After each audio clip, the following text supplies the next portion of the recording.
Hello বন্ধুরা, তোমরা কেমন আছো? আশা করি ভালো আছো। আমি সন্ধ্যা ইউনিক ফুড থেকে বলছি। আজ তোমাদের জন্য নিয়ে এসেছি ওল শাক দিয়ে চিংড়ি মাছের রেসিপি। বন্ধুরা, আমি বাজার থেকে 1 কেজি মতন ওল শাকের ডাঁটা কিনে নিয়ে এসেছিলাম। ওল শাক থেকে পাতাগুলো বাদ দিয়ে আমি শুধু ডাঁটাগুলো নিয়েছি।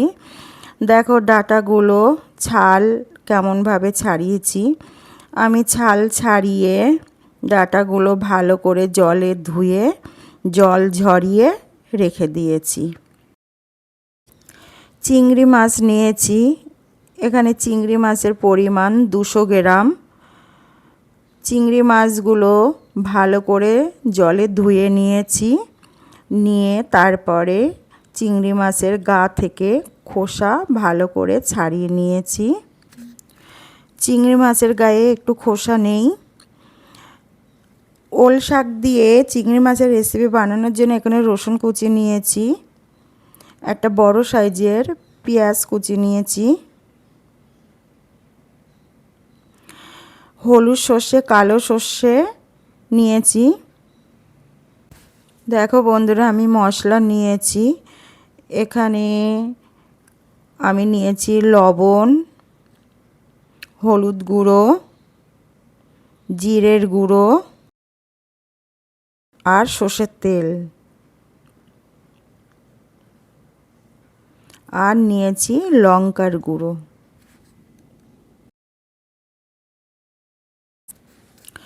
দেখো বন্ধুরা, আমি কড়ার মধ্যে জল দিচ্ছি। জলটা ভালোভাবে গরম হয়ে আসলে 1 চামচ লবণ দেব। লবণটা জলের ভিতরে ভালো করে মিশিয়ে নেব। নিয়ে আমার কেটে রাখা ওল শাকগুলো কড়ার জলের মধ্যে দিয়ে দেব। দিয়ে আমি খুন্তি দিয়ে ভালো করে ওল শাকগুলো একটু জলের মধ্যে ডুবে দেব। দিয়ে এবার ঢাকনা দিয়ে ঢেকে রেখে দেব 5 মিনিট মতন। দেখো আমি 5 মিনিটের পরে ঢাকনা খুলে ওল শাক এইভাবে ছেঁকে নিচ্ছি। এখানে ওল শাক আমি হাফ সিদ্ধ করে নিয়েছি।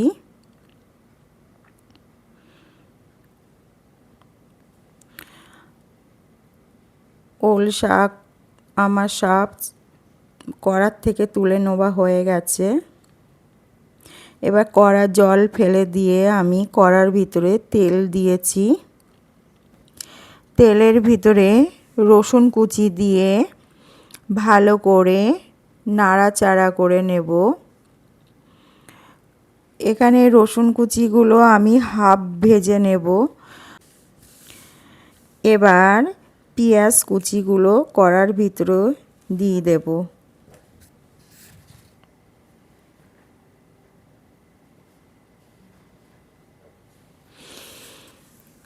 এখানে পেঁয়াজ কুচি ভালো করে ভেজে নেব।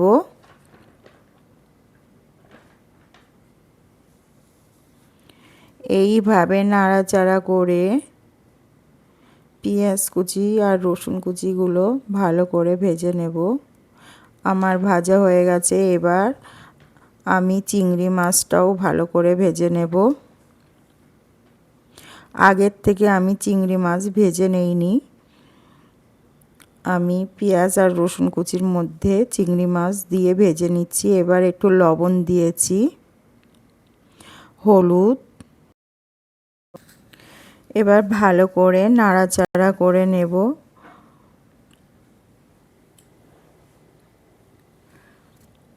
দেখো বন্ধুরা, আমার চিংড়ি মাছ ভাজা হয়ে গেছে। বন্ধুরা, আমি এখানে রেসিপিটা বানানোর জন্য খুব বেশি মশলা ব্যবহার করিনি, অল্প মশলা ব্যবহার করেছি। এবার 1 চামচ মতন জিরের গুঁড়ো দেব, আর 1 চামচ লঙ্কার গুঁড়ো দেব। বন্ধুরা, এই রেসিপিটা বানানোর জন্য একটু লঙ্কার গুঁড়ো বেশি দিতে হবে। তোমরা লঙ্কার গুঁড়ো না দিলেও তোমরা কাঁচা লঙ্কা দিতে পারো। ঝালটা তোমাদের আন্দাজ মতন দিও। আর একটু লঙ্কার গুঁড়ো আমি দিয়েছি, দিয়ে ভালো করে নাড়াচাড়া করে নিচ্ছি। বন্ধুরা, আগে থেকে সিদ্ধ করে রাখা ওল শাক দিয়ে ভালো করে নাড়াচাড়া করে নেব। দেখো আমি মশলাগুলো এইভাবে নাড়াচাড়া করে ওল শাকের মধ্যে মিশিয়ে নিচ্ছি। এখানে বন্ধুরা আমি গ্যাসের ফ্লেমটা একদম লোতে রেখে দিয়েছি, তার কারণ আমি ওল শাকের ভিতরে আলাদাভাবে কোনো জল দেব না, যার জন্য আমি লো ফ্লেমে রেখে ওল শাকটা রান্না করব, বাকি সিদ্ধটা যাতে হয়ে যায়। আমার ওল শাকের ভিতরে মশলাগুলো মাখানো হয়ে গেছে। এবার আমি ঢাকনা দিয়ে রেখে দেবো, আর মাঝে মাঝে ঢাকনা খুলে একটু নাড়াচাড়া করে নেব। এখানে বন্ধুরা আমি 15 মিনিট মতন ঢাকনা দিয়ে রেখে ওল শাকটা বানিয়ে নিয়েছি। এবার দেখো 1 চামচ চিনি দিচ্ছি।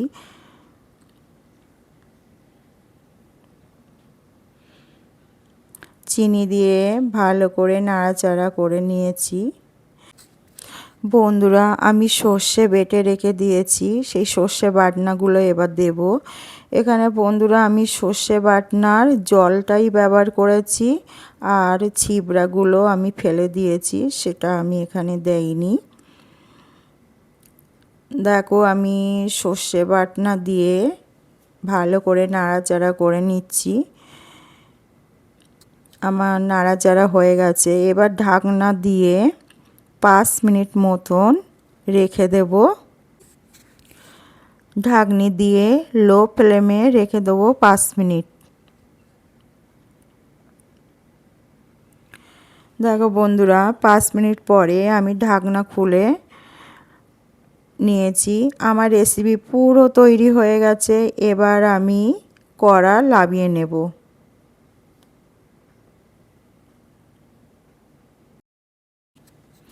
এবার বাটির মধ্যে ওল শাক দিয়ে চিংড়ি মাছের রেসিপিটা ঢেলে নেব। বন্ধুরা, ওল শাক দিয়ে চিংড়ি মাছের রেসিপি তোমাদের কেমন লেগেছে অবশ্যই তোমরা বাড়িতে তৈরি করো আর আমাকে কমেন্টে জানিও। আমার এই রেসিপিটা যদি তোমাদের সবার ভালো লাগে তবে আমার ভিডিওটা সবার মধ্যে শেয়ার করে দিও। যারা এখনও আমার চ্যানেলটাকে সাবস্ক্রাইব করোনি তারা অবশ্যই সাবস্ক্রাইব করো, আর একটা লাইক দিয়ে তোমরা সবাই আমার পাশে থেকো। কালকে তোমাদের জন্য নতুন একটা ভিডিও নিয়ে আসব। তোমরা সবাই ভালো থেকো।